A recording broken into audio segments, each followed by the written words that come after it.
Hello again, Guardians. Mangumson here, bringing you another Destiny 2 video. We're going to jump right into it. So what if I told you that you've been building your Arc 3.0 characters wrong, right? What if I told you that the things that you're doing with your Arc 3.0 character, you're wasting slots, you're wasting fragment slots, you're wasting your aspects when you equip a certain fragment slot, right? You want to do one thing, but yet you're equipping fragments and aspects and exotics that do the exact same thing. Well, let's go over some things, right?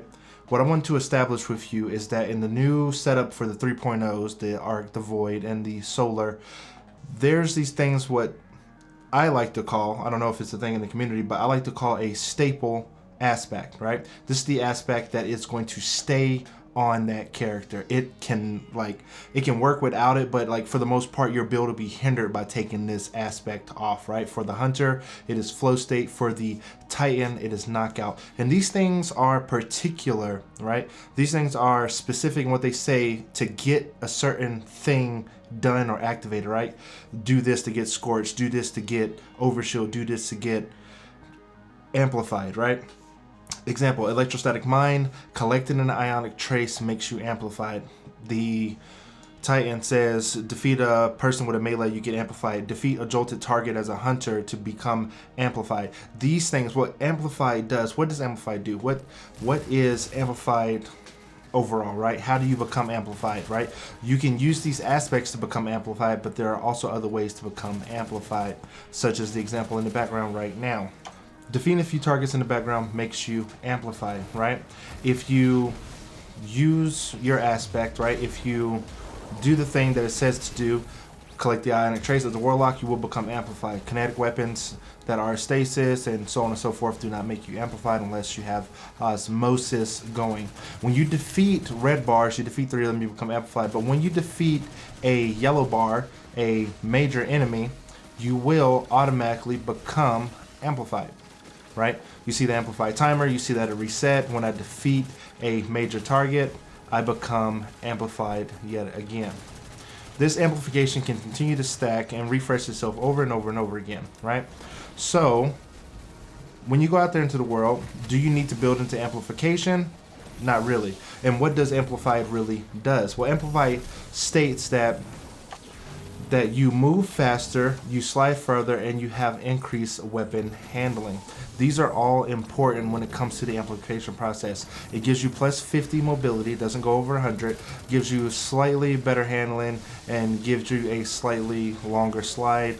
Not that I think that it outdoes the slide for the cryosthesia slide, but I digress. Amplified and trace are the positive keywords we want to look for when we are using Arc 3.0.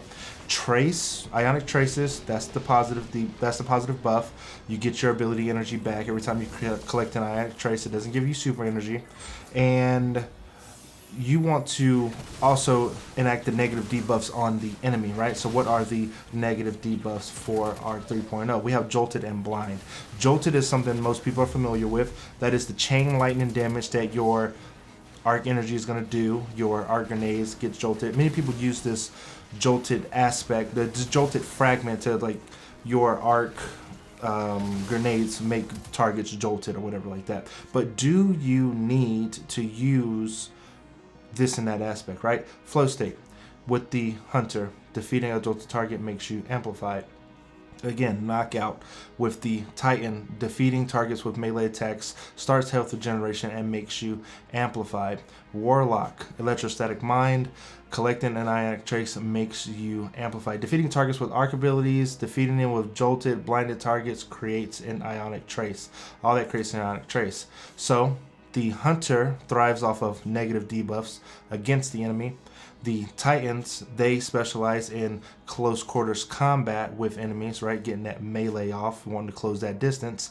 And then the Warlock will specialize in the positive buff of ionic traces, collecting more and more ionic traces.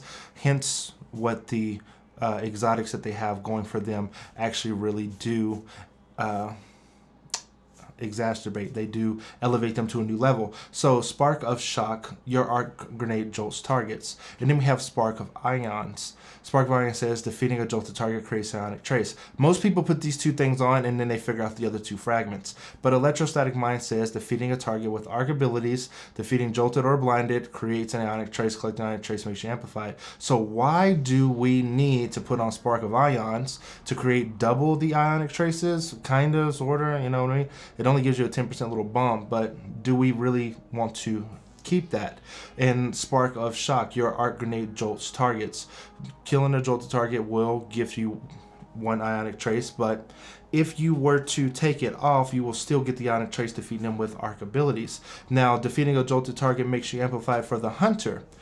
If we go back to Spark of Shock, your arc grenade jolts targets. This is beneficial to the Hunter, but not really beneficial to the Warlock. Then we go over to Knockout. Defeating targets with melee attack starts health regeneration and makes you amplified. Now, we just need to do a melee. We don't need to do anything crazy. So why not protect ourselves for the risk versus the reward of what we're going to get for that? So Spark of Feedback is going to be key here.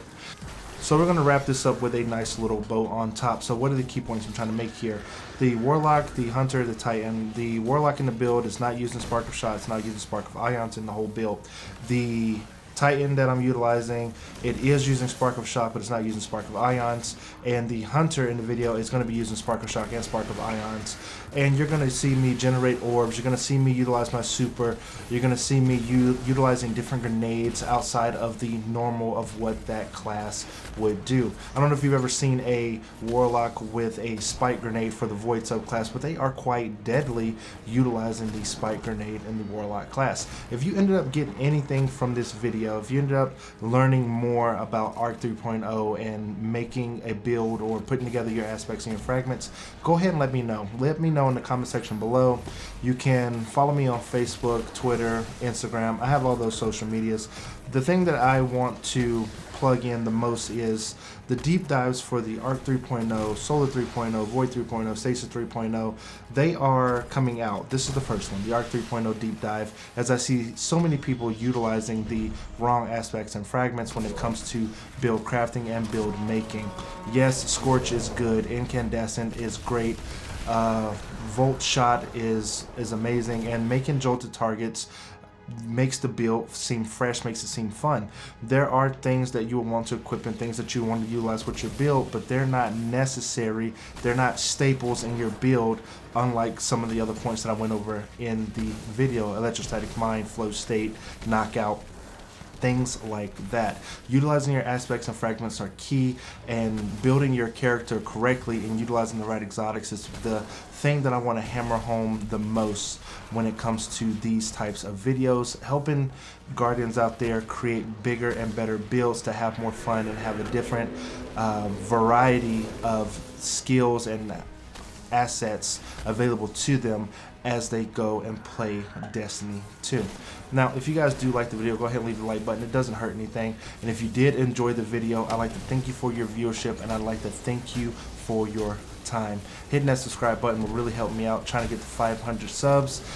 Overall goal to get to 1,000 so I can reach more Guardians out there. So, I'll see you guys in the next one. Bye.